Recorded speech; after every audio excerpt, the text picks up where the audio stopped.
नमो तस् भगवतो अरहतो सम्मा समुदस्। नमो तस् भगवतो अरहतो सम्मा समुदस्। नमो तस् भगवतो अरहतो सम्मा समुदस्। नमो तस् भगवतो अरहतो सम्मा समुदस्। तथागत गौतम बुद्ध भगवान का सतयुग से लेकर तदहंकर बुद्ध सभी बुद्धों को मैं पूजनीय भिक्षु संघ दायक संचालक वक्ता श्रोता सभी धम्म बंधुओं की ओर से याचना करता हूँ कि सबका कल्याण हो, सबका मंगल हो, सब सुखी रहें।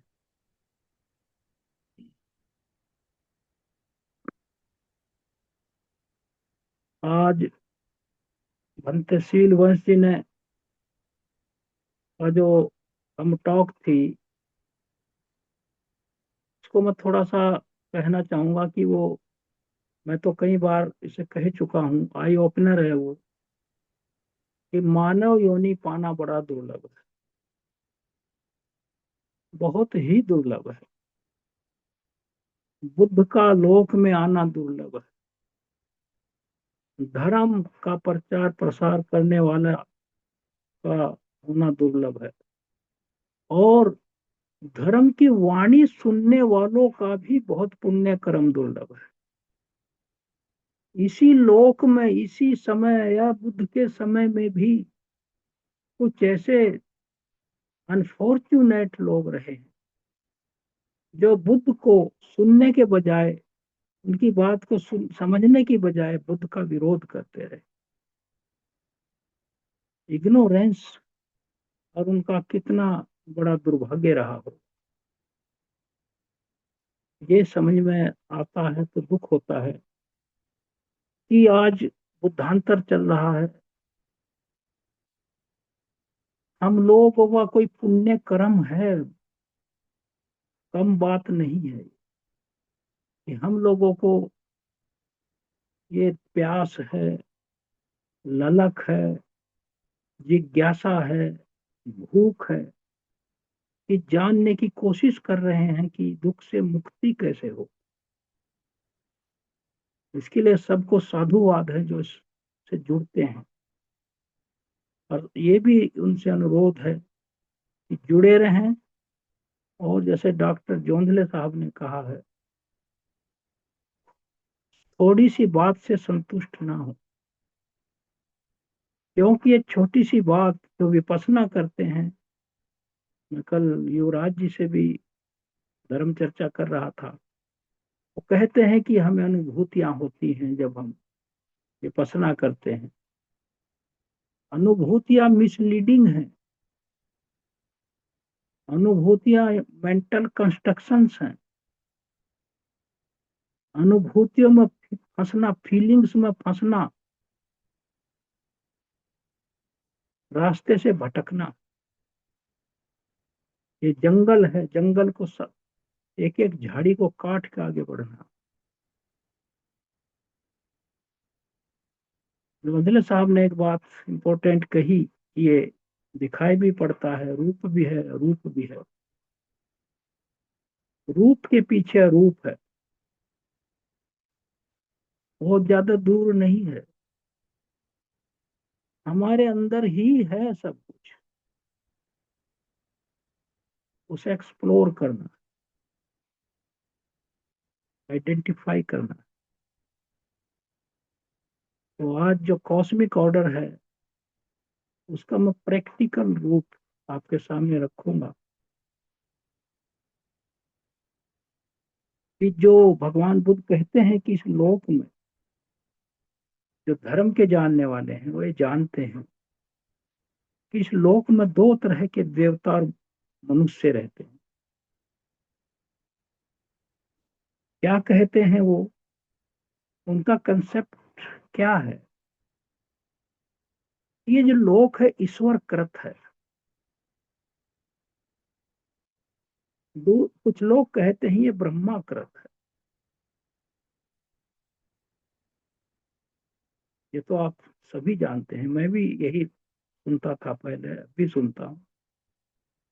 और इसमें कुछ लोग कहते हैं कि एक ईश्वर जो है ये कोई चीज सुप्रीम रूलर है, इन तीनों लोगों को चला रहा। जो स्वर्ग में है और जिसके द्वारा हर चीज की उत्पत्ति होती है। इस द ईश्वर, ईश्वर है वो, ईश्वर कृत है, उसी के द्वारा किया हुआ लोक, लोक का निर्माण ही उसने किया है। इट इज ऑल्सो कॉल्ड ईश्वर निर्माण, क्रिएटेड बाय ईश्वर और सुप्रीम रूलर और गॉड। इसका जो हमारा यूनिवर्स है, इसका निर्माण ही उसने किया है। ये प्रचलित कंसेप्ट।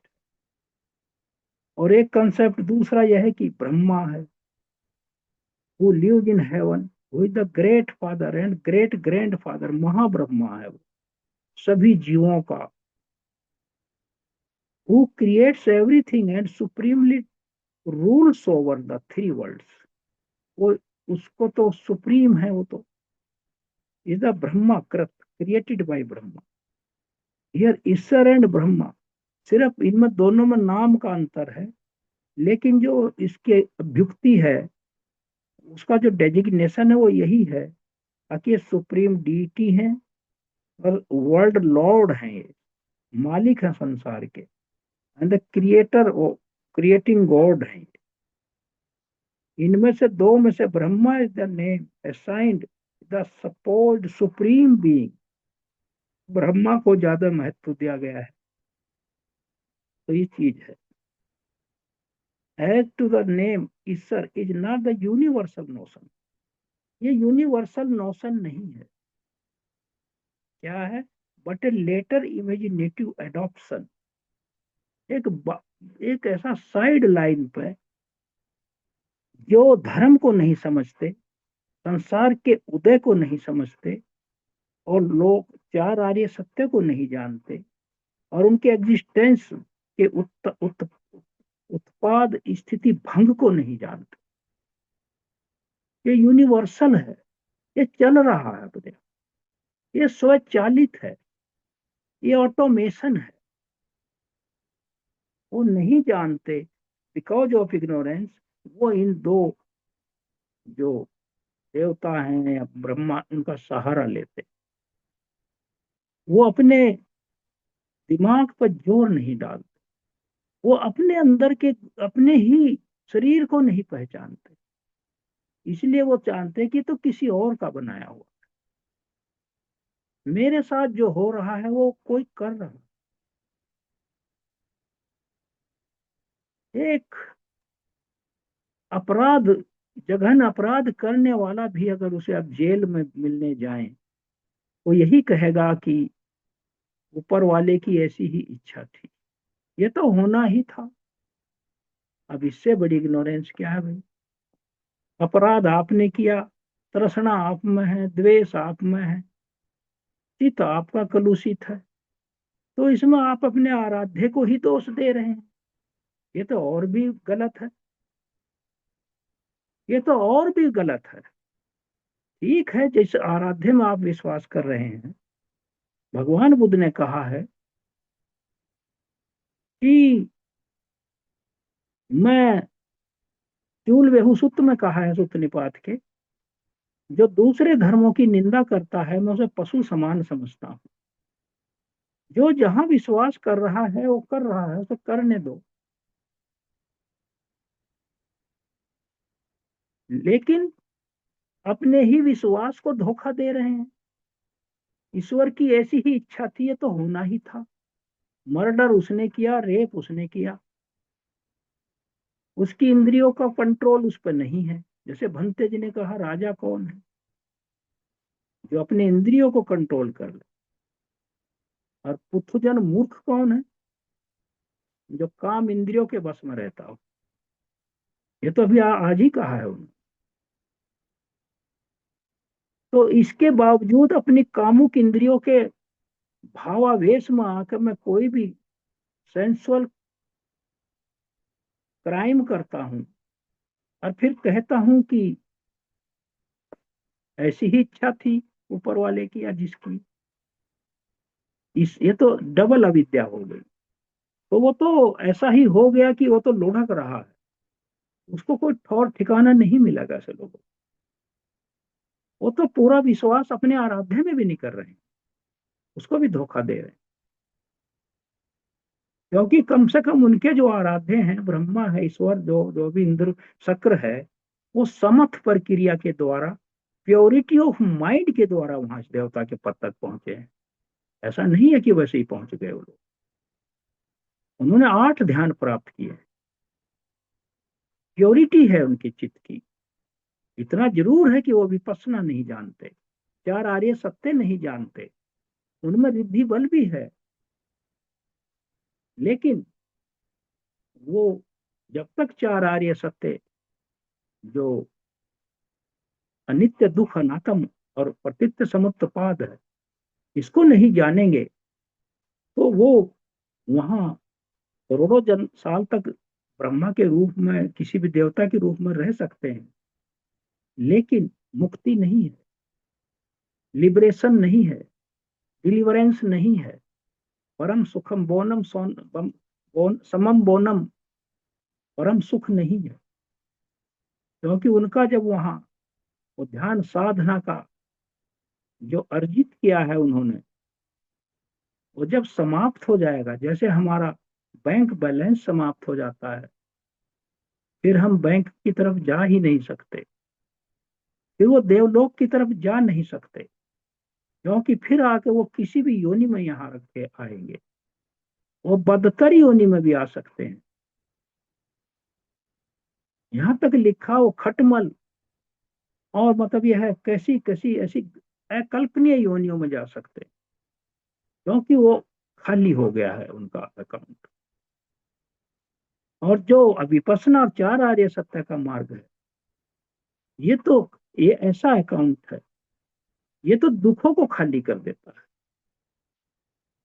फिर दुख नहीं आएंगे, क्योंकि यहाँ फिर आपकी वापसी ही नहीं है। दुख किसे होगा? जो पैदा होगा। जब पैदा ही नहीं होगा, डेथ लेस हो जाएगा। निर्वाण का दूसरा नाम है डेथ लेसनेस, अजन्मा, असंखत। जिसका जन्म ही नहीं, तो दुख कहाँ?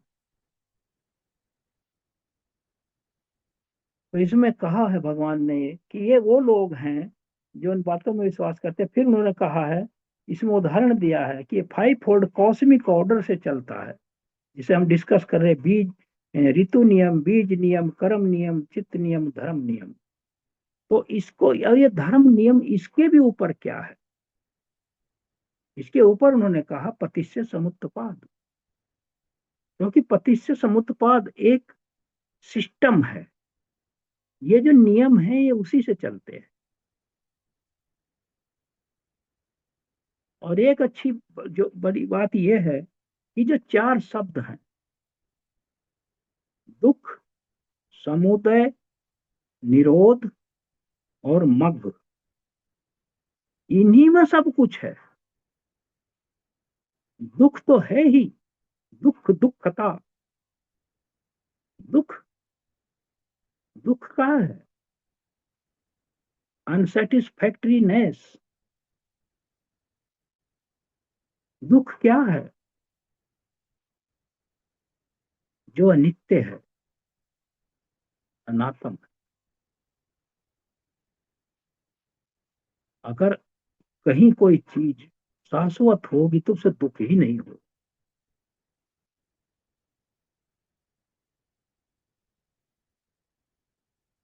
तो क्या कहा इन this text, the natural things और फिनोमिना। स्वभाव धम्म क्या है? स्वभाव, आराम से सुनिए, स्वभाव धम्म क्या है? जो नेचुरल है, ना इधर है ना उधर है,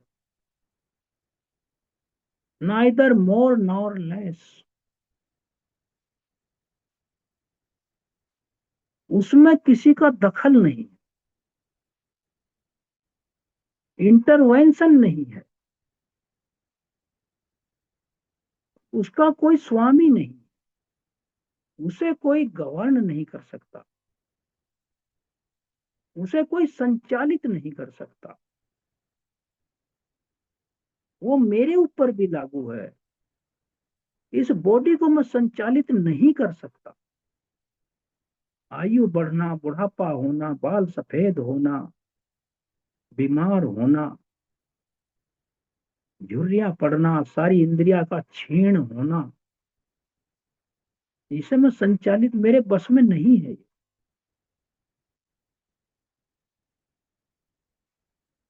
टेम्परेरी उपचार है, लोकीय,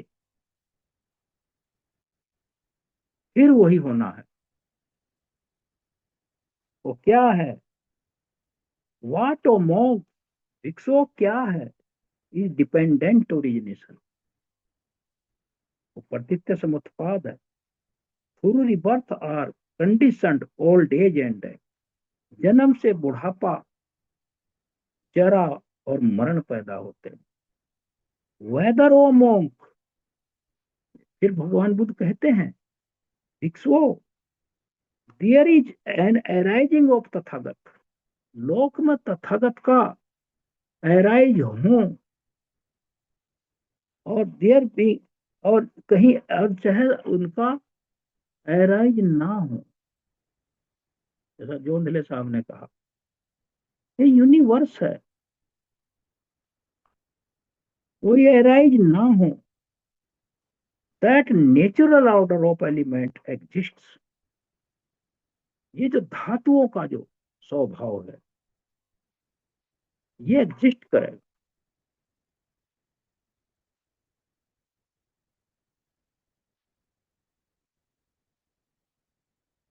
बुद्ध हो ना हो, बुद्ध तो केवल इसको इन्वेस्टिगेट करके, एक्सप्लोर करके लोक के सामने रखते हैं। बुद्ध का ये काम, वो इसका निर्माण नहीं करते। निर्माण बुद्ध के भी हाथ में नहीं, ये भी बता दो। ना विनाश है बुद्ध के हाथ में, ना इनका निर्माण है। वो सिर्फ इस दुर्लभ तम धर्म को सम्मा संबोधि के माध्यम से जानकर लोक के सामने एक्सप्लेन करते हैं, एक्सपाउंड करते हैं, उसका विश्लेषण करते हैं, व्याख्या करते हैं, वर्णन करते हैं, देशना करते हैं, समझाते हैं। दिस इस्टेब्लिशमेंट ऑफ सीक्वेंस, ये जो कर्म का जो व्यवस्था है, जो कर्मिक है, चल रही है, ऑफ कॉज एंड इफेक्ट, हेतु और परिणाम की, the establish sequence of this fixity of mutual relation of cause and effect, और ये जो हेतु और परिणाम की जो फिक्सिटी है, निर्धारण है, निर्धारित है, ये पारस्परिक है, म्यूचुअल है, इंटर रिलेटेड है, ये सीक्वेंशियल है,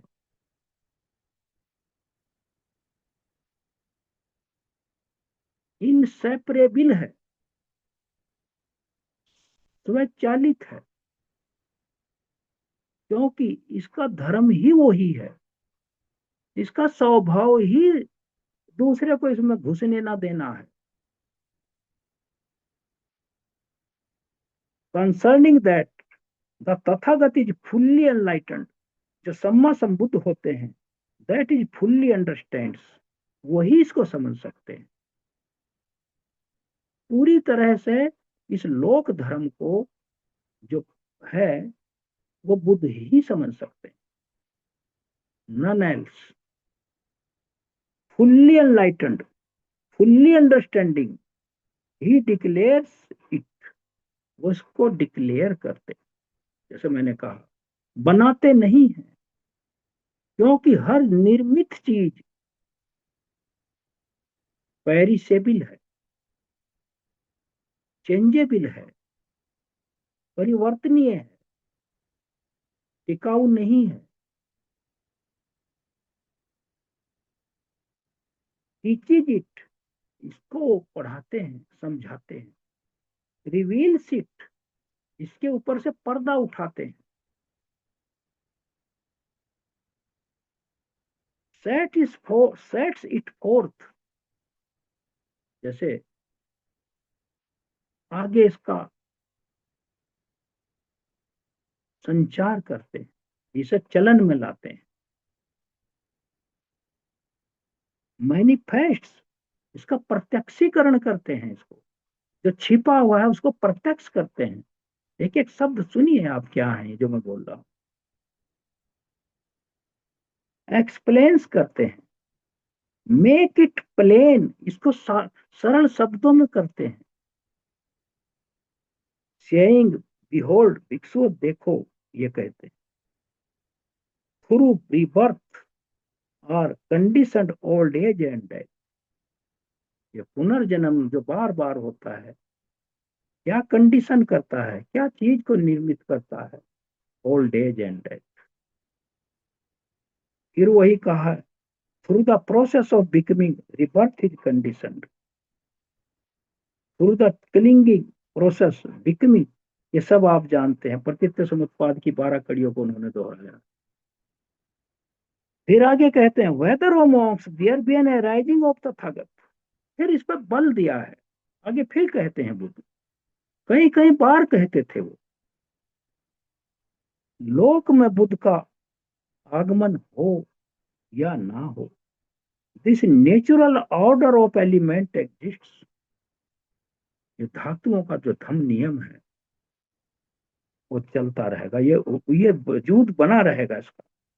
this establishment of sequence, cause and effect का जो कर्मिक व्यवस्था है, the fixity of mutual relation, और जो पारस्परिक संबंधों का निर्धारण है, वो कॉज एंड इफेक्ट ये बना रहेगा।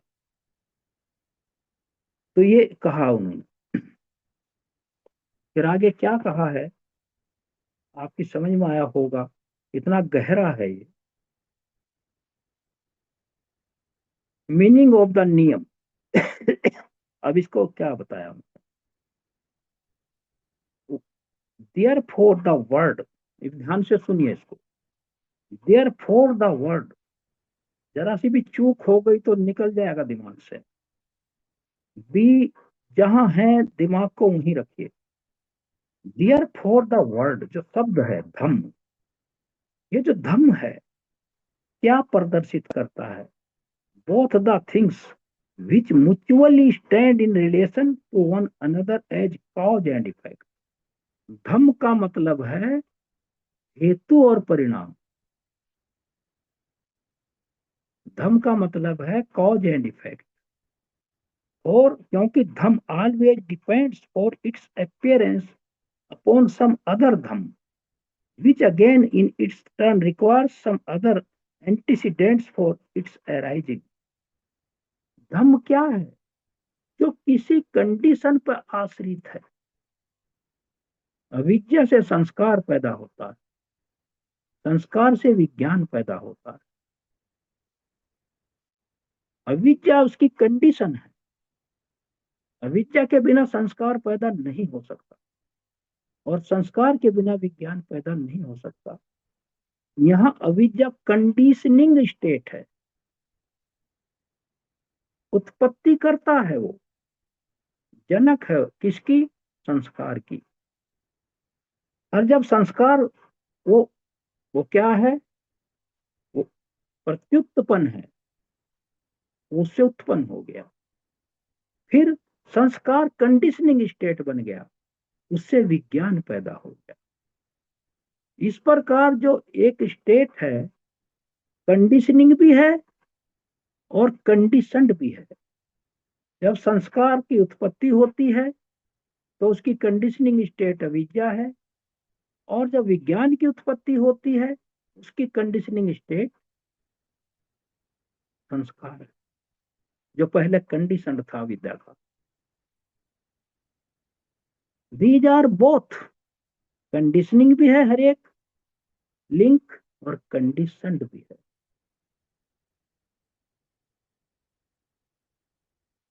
क्या है, हेंस एनी धम्मा, देखा आगे वही बात कही है, हेंस एनी धम्मा में बी बोथ, कोई भी धम्म है, कॉज एंड इफेक्ट, वो कॉज एंड इफेक्ट दोनों है। संस्कार का कॉज अविद्या है और विज्ञान का कॉज संस्कार, जबकि अविद्या का इफेक्ट संस्कार था। फिर वो इफेक्ट कॉज बन गया किसके लिए? विज्ञान के लिए। इसी तरह 12 आपस में रोटेट करती है। ये क्रम अनब्रेकेबल है, और इस पे ब्रेक कब लगेगा? जब भाव का निरोध हो जाएगा।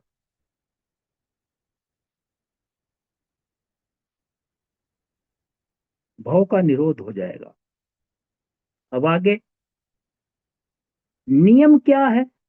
धर्म नियम, वर्ड नियम expresses the fixity of sequence of cause effect. नियम ये है कि जो हमारा हेतु और परिणाम है उसका जो निर्धारण है कि वो होता रहेगा, यही नियम है।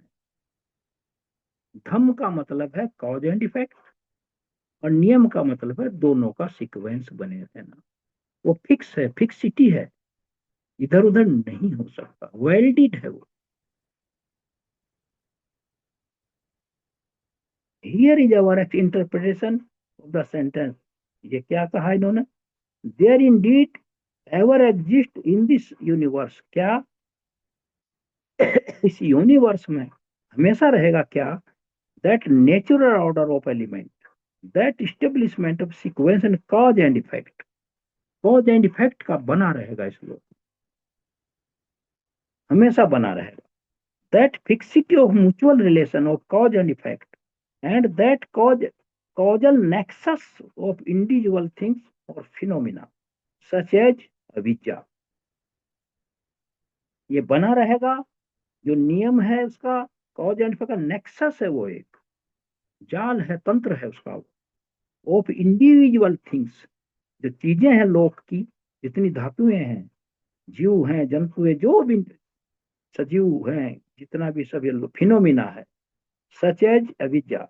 इन this context, in this text, the word dhammata, dhammata ये सिनोनियम है धर्म का, ये है। तो ये इसका रूल है। अब इसमें इतना ये हो गया है, आज का बड़ा कठिन है समझना, है इंटरेस्टिंग बहुत है। जो डूब गया वो तो इसी में खोया रहेगा। मैं तो चाहता हूं कि 2 घंटे बोलने का समय मिले। 2 घंटे की तो दम टॉक ही है। अब क्योंकि ये खुराक भी तो भारी है, ये इतना ही माइंड में रह जाए यही बहुत है। थक जाता है दिमाग, क्योंकि हम लोगों की कैपेसिटी, जो वीर्य है और जो हमारी पारमिताएं हैं, कम है।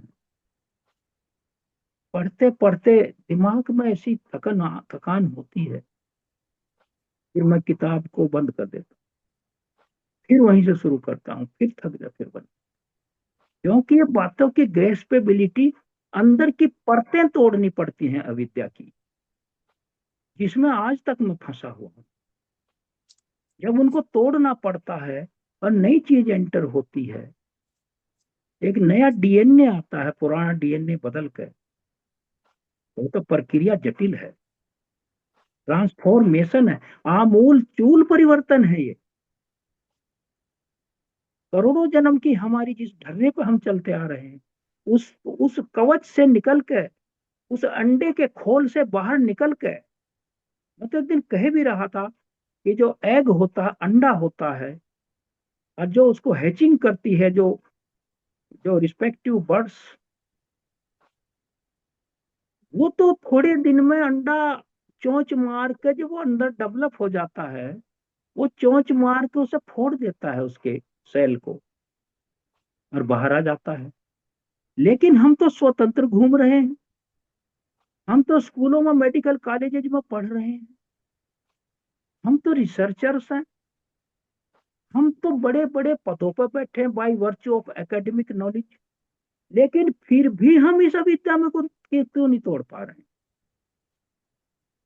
मूल प्रश्न ये है। हम सम्मानित भी हो रहे हैं जगह जगह, कोई आचार्य, कोई महापंडित, अग्र महापंडित, कैसी कैसी उपाधियां हमें मिल रही है। लेकिन ये अविद्या का खेल, cause and effect, cosmic order को हम क्यों नहीं समझ पा रहे, इतने बड़े बड़े मठाधीश। इसलिए कठिन है ये इसलिए कठिन है। तो इन्हीं शब्दों के साथ मैं आज अपनी वाणी को विराम देता हूँ, और आशा करता हूँ कि आप लोगों को अच्छा लगा होगा। इन्हीं शब्दों के साथ मेरा सभी को नमन होता है।